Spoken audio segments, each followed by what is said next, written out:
What's up, Summoners? King Blair here.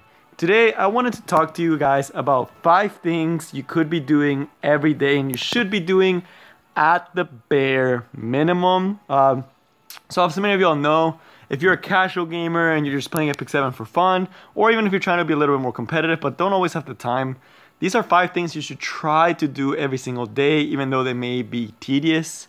And we'll just go over them in order of importance of what I think if you want to improve your game over time. So at the number 5, the thing that you should be trying to do every day is doing Abyss stages. So I know a lot of you guys are like, Abyss sucks, it's so tedious, why do I have to do this? But it's the best way to gauge how good your teams are for PvE, and it also gives you a lot of free resources. So even if you're not doing it, you also have the Purify option to be able to just get some stigma and get some gold. So at the very least, you should be doing the Purify, but you should still try to be doing the stages. Try to see where you stand, try to get those 3 stages in, especially if you're early game.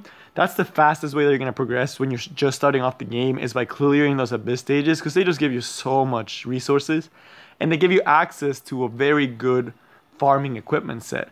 Along with this is also doing the new automation tower. So if you're not too energy heavy, again, this is kind of just clearing this content, just getting it done. I personally just did it right away, but just maybe like a couple stages every day. If you can't play for too long, these stages are really fast and they're very energy draining, but they give you so much gold and so many charms that there is no reason you shouldn't do it. So that's why I put it at the low importance, because they do have like varying importance, with Abyss being, you can always just Purify, which is not the end of the world, but you do want to clear it as quick as you can. And with Automation Tower, it does take a while. It is very energy heavy, and it's just a quick way to get your energy out of the way. If you have extra energy and you just want to spend it, it's a good way to use those little 20 energy when you're like, oh, I don't know what to do with this energy. It's a good way to do it. The next thing you should do, the number 4, every day, it popped up right on cue, is doing this event. Like the event for the week. The reason being, like, the rewards aren't crazy. A lot of the times it's like for example, this one's like energy, 50k gold, and occasionally you'll get like leaves, catalysts, and like random things, and then the more you do it, you get like little things to help you improve. This is so huge for early game. I every time I play like on my Europe account, I just do these because you get so many like penguins, you get so many Molagora, you get like leaves, which are just like an amazing resource to use. And even the energy and the gold, like I see a lot of people complaining about, hey, I don't have enough gold. And this is just a quick way to make gold. There's no reason you shouldn't be doing it. Even if it's not a lot, it's still something you should be trying to go for every single day. Just trying to get at least the daily part so you can get those bigger rewards. But just the energy, that just helps you progress the game, helps you do what you need to do, especially do the thing that I'm going to talk about in the number 2. And the gold. Gold is always hard to come by. Alright, at the number 3, here's the parts where you actually have to start doing this if you actually want to get better. This is like almost a must do. If you're not doing this, you're not going to be doing so hot. You're not going to be improving that much. This is where it starts being like, if you really want to get serious about the game, you want to start being more competitive in arena, you have to start doing these. And that first one is, guys, crafting your catalyst for the units that you're trying to build. Especially like the weekly ones, because catalysts are hard to come by, and it sucks to manually grind them. But when you're doing event quests, you just get them naturally, but it may not be the ones that you want. So for example, I need a lot of baby mouse insignia. I haven't done this for the day because I wanted to show you guys. And I'm like, I don't need that much ultra things, right? But I need these baby mouse because I'm trying to build my apocalypse Labby for you guys. And I'm trying to do it as fast as I can, be able to use her. And to do that, their Molagora Awakening requires baby mouse insignia. I just have to make sure that every day I'm putting the catalysts I don't use, that I don't see myself using in the future, and the ones that I need right away. And making sure that I'm doing this every day, because I get the option to do this every single day, and boom, I get 4 baby mouse. And then now when the time comes, when I get enough Molagora, I'll be ready for that. And you just have to do that because honestly, guys, if you're in arena, you have to start awakening your units, especially Molagora, like everything. because even right now, my Spectre Tenebra, which is one of my strongest units, she's still not good enough for PvP because and that's because of the equipment side of it. But then there's other units like the Stina. She's so squishy. She doesn't heal for that much, and that's because my equipments on her aren't the best they can be, and I haven't awakened this last health percentage because I just need to. So that's why I've also been getting a lot of the Heart of Hypocrisies. I did it this week. I'm doing it next week. And I'm also trying to get it for my Apocalypse Ravi. Because if I don't get that for them, they're not going to be able to do anything. So I have to make sure I'm awakening. Same with my Violet. This week, I'm focusing on finishing off the Black Powder.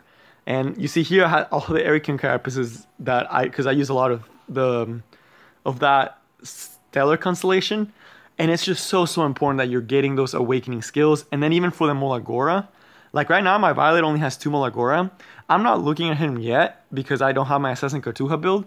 But it's going to come to a point where I'm going to have to start getting his specific thing, his specific catalyst. And the best way to get that is making sure that every day I'm building towards that one unit. And then of course the weekly one of getting this. And it should go without question, you should be getting your Heart of Orbis and your Forest of Souls. But let's move on to number 2, which we'll talk about the Forest of Souls because it is part of that. This is the one thing that at the bare minimum, guys, you should try to be doing every single day. And it's just doing the daily quest. Like, I know they're tedious. There's times where I'm like, why do I need to do Spirit Altar if I don't even need Spirit Altar? But they are there to help you, those daily quests. And at the bare minimum, if you're doing these daily quests, your account will slowly improve. It may not be fast, it may be like stupid slow, but at least you're getting gold, you're getting crystals for whenever there's a limited banner. You get up to 50 crystals a day if you do all the dailies, and I believe like 40k gold, maybe even a little bit more every day in the transmit stones. There's no reason you shouldn't be doing it. It's such a good way to get easy resources, and it helps you. Like, for example, if you don't really want to play the game that much that day, you can at least just do your dailies, get some grinding in, get some equipment in, get some Spirit Catalyst. And even for things like the Spirit Altar, for what my guild does is usually, like, for example, today is Light Day, or Fire Day. A lot of people will request Fire even though they don't need it just because, hey, everyone can get guild donations because they have to do it for their daily anyway. So why not just get a little bit of this for doing your daily? So that's a good way to manage that and even get more and more resources. But just, guys, doing your dailies, I can't stress how important this is. It's the main way you can actually get crystals, free to play. And why would you say no to free crystals? You know, like 50 crystals every day. That comes out to be summon every 2 days. So that's like 4 summons every day or every week, which is like about 4 summons. That's not bad, you know, that's pretty respectable. And then you also get a pretty good amount of gold. And that's just a good way to make sure you're keeping resources together.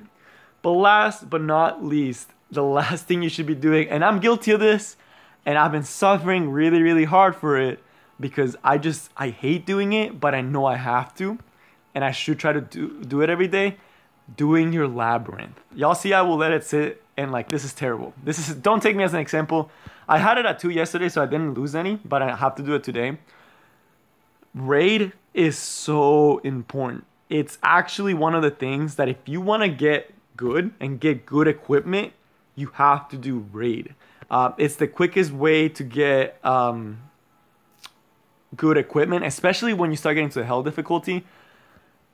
Level 88 equipment is the best in the game. The hunts don't drop it, and the sword that everyone has, like the most OP units will have, like the best players will have, will usually be the sword you can get from doing this after a few times. I wish I could show you guys like the shop. They should really add the shop to the outside, but the sword is, let me show you guys. I do have the sword on my bike in, and this sword is broken, and to get this you have to do Labby a lot.